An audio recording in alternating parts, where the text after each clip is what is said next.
मेरे लिए सदन में ये रजिस्टर ठप्पा लगा दिया कि एमएलए बनने लायक ही नहीं है। स्वर्गीय इंदिरा गांधी जी के लिए जो भारत रत्न है, पूर्व प्रधानमंत्री हैं, पाकिस्तान के 2 टुकड़े कर दिए थे, उनके खिलाफ अमर्यादित टिप्पणी को हटाने के लिए तैयार ही नहीं है। क्या मानेर क्या मुकरे आज की तारीख में भी नहीं बता सकते। मैंने ऐसा कोई अपमानजनक कोई बात नहीं कही। कांग्रेस के नेता बाहर बैठे हुए हैं और मेरे साथ हैं इस टाइम पीसीसी अध्यक्ष गोविंद सिंह डोटासरा। डोटासरा जी, कैसे देखें इस गतिरोध को, क्या है ये? देखिए, सरकार हठधर्मिता पे आई हुई है, तानाशाही है।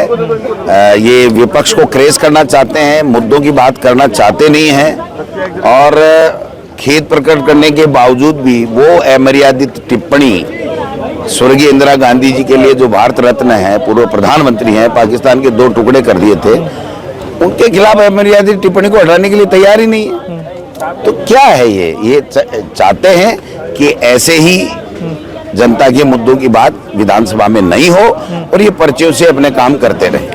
कल प्रदेश अध्यक्ष ने रात को 8:30 बजे प्रेस कॉन्फ्रेंस की और ये कहा कि गोविंद सिंह डोटासरा पहले मान गए फिर मुकर गए, यही नेचर। क्या मान गए, उनको तो यही पूछ लो आप। उनको ये पता हो तो उनको आप पूछना चाहिए था आपको कि क्या मानेर क्या मुकरे आज की तारीख में भी नहीं बता सकते। मैं तो फिर भी कह रहा हूँ कि ये उस टिप्पणी को हटाएं और फिर बात करें और नेता प्रतिपक्ष को बताएं और वो सहमति कर देंगे तो जो वो लिख के देंगे वो अपन बोल लेंगे। जनता के लिए आए हम, हमारा कोई पर्सनल ईगो नहीं है। आपको निलंबित कर दिया गया, उसके पीछे क्या कारण था? कहा गया आरएसएस के खिलाफ बोलते हैं, सरकार के खिलाफ बोलते हैं। क्या शासन की तरफ एग्रेशन से बढ़े थे? नहीं, उसमें कोई बढ़ते रहे हैं, आते रहे हैं, समझौते होते रहे हैं, वार्तालाप होती रही हैं और वापस सदन का गतिरोध टूटा है।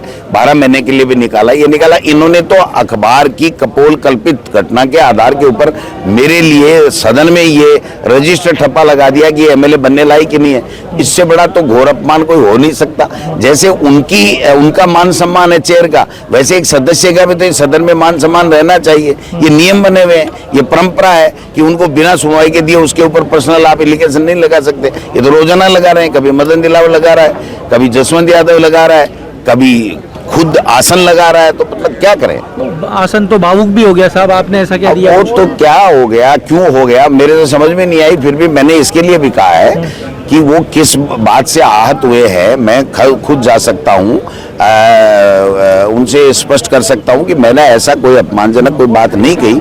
फिर भी आपके दिल को ठेस लगी है तो मैं खेद प्रकट करता हूँ। तो और क्या चाहते हैं वो मेरे समझ में नहीं है। मैं बीजेपी थोड़ी ज्वाइन कर लूँ। एक आपके ऊपर एक आरोप और लगा रहे हैं, नेता प्रतिपक्ष को दबा रहे हो आप निरंतर रूप से। कैसे आप दिख नहीं रहा? ये दब सकते हैं? आप बोलने नहीं दे। मैं तो एक ही दिन बोला हूँ, ये जो मुद्दा हुआ कि इंदिरा जी की टिप्पणी का, ये नेता प्रतिपक्ष ने उठाया था और नेता प्रतिपक्ष ने जो मुद्दा उठा दिया, अगर उसकी व्यवस्था नहीं आएगी तो हर एमएलए का अधिकार है कि वो उनके साथ में, उसका कर्तव्य है कि उनके साथ में उनकी बात में बात मिलाते हुए बात करेगा।